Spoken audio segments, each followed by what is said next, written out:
Olhe bem, após pesquisas e estudos, um laboratório com sede em Belo Horizonte desenvolveu técnica própria para detectar a contaminação pelo vírus da febre Zika.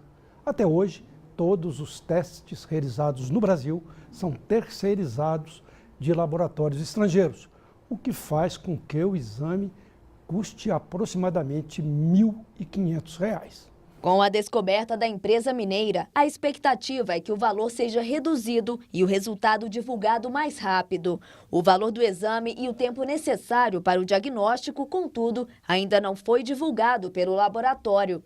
Na próxima segunda-feira, dia 7, o Hermes Pardini deve comunicar também quando o exame vai começar a ser oferecido.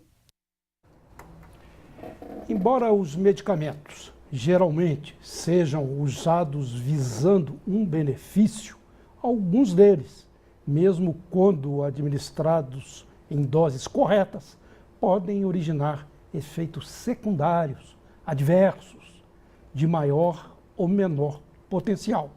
No entanto, o principal perigo que cerca a maioria dos medicamentos é a sua administração incorreta, principalmente em doses elevadas, pois podem originar a chamada intoxicação.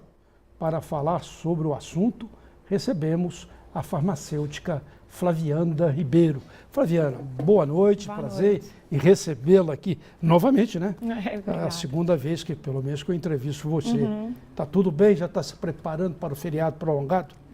Sim, o feriado é só nosso aqui, né, de Belo Horizonte. Sim. No caso, trabalhando em outra cidade aqui da região, acaba que eu não vou ter trabalho. E agora muitas pessoas que estão querendo ir viajar e tudo, e tomam medicamento em dose errada e se intoxicam. Sim. Fala sobre esse perigo para a gente. O período da intoxicação medicamentosa está principalmente no que diz respeito à automedicação. Então, nessa época agora, por causa da temperatura, essa modificação de temperatura, as pessoas procuram as farmácias e drogarias para comprar antigripais e outros medicamentos. E se entopem de remédio. E se entopem de remédio. De uma forma, e fazem a administração desse medicamento de forma errada. Então, assim, o certo seria procurar orientação de um profissional farmacêutico para orientá-lo e não deixar com que ele administre uma dose elevada, porque uma intoxicação medicamentosa, você pode levar o indivíduo à morte, dependendo desses efeitos adversos, né? Então, essa intoxicação, no nosso país, ela tem casos de intoxicação por agente tóxico, em primeiro lugar os medicamentos, que chega a 20 mil casos de morte no país. Aqui no Brasil, morrem 20 mil pessoas por ano? Exatamente, 20 dados mil da por ano Cinetox. Por medicação errada, intoxicação. O principal desses agentes tóxicos que causam intoxicação, né? Em primeiro lugar, é um medicamento. Entre eles estão os antigripais, os benzodiazepínicos, entre outros. Esses remedinhos aí que as pessoas vivem comprando para gripe. Ele tem concentrações de princípios ativos diferentes. Muitos morrem com esses remedinhos. As pessoas morrem. A faixa etária não tem uma faixa etária definida. Então, você tem as crianças que acabam pegando o medicamento comprimido e confundindo com bala, por causa da cor, às vezes por causa do aspecto, né? Isso é muito comum, né? Exatamente. E os idosos também, né? A faixa etária de 18 aos 26 anos também é bem atingida por essa automedicação. Eu não sabia disso, sabe? Sabe o que teria de se fazer? No meu pensamento, não sei se você concorda com isso. Você tem esses medicamentos norte-americanos, eu já compro alguns aí, vitamina C, que tem aquela abertura difícil. Que criança não consegue abrir. Todos os medicamentos teriam de ter, naturalmente, também aquele tipo de fechamento, né? Exatamente. E outra coisa, foi proibida a venda de antibiótico sem receituário médico. Isso, naturalmente, deve ter diminuído muito o consumo de antibiótico. Teria de fazer isso também com os antigripais, né?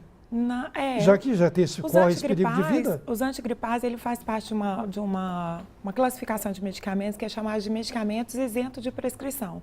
Então, você consegue entrar hoje numa farmácia e comprar os antigripais sem ter uma prescrição médica. Mas eu não sabia que eles causariam morte, já que eles causam. Só que a orientação é que se procura um farmacêutico para saber de posologia, para saber de qual que vai ser a dose, quantas vezes ao dia pode ser tomado. Então, assim, a pessoa não procura essa informação e acaba tomando doses elevadas desses medicamentos.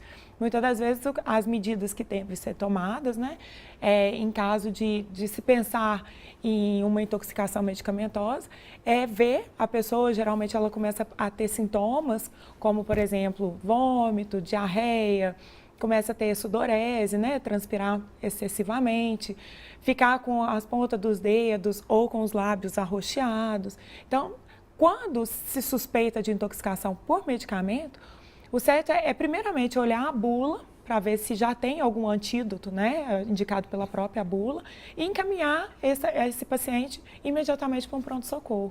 Sim, isso é muito importante. Se você falar essas coisas aqui, a gente tem que lembrar sempre que toda farmácia, em todos os horários de funcionamento, tem que ter um farmacêutico. Tem de ter um farmacêutico presente, né? Exatamente. Corpo presente lá, para as pessoas consultarem e tudo mais. Exatamente. Olha, eu agradeço muito as suas informações, feriado prolongado feliz para você. Obrigada. Bom feriado prolongado e até uma próxima oportunidade. Obrigada. O Redação BH News volta logo depois de um breve intervalo.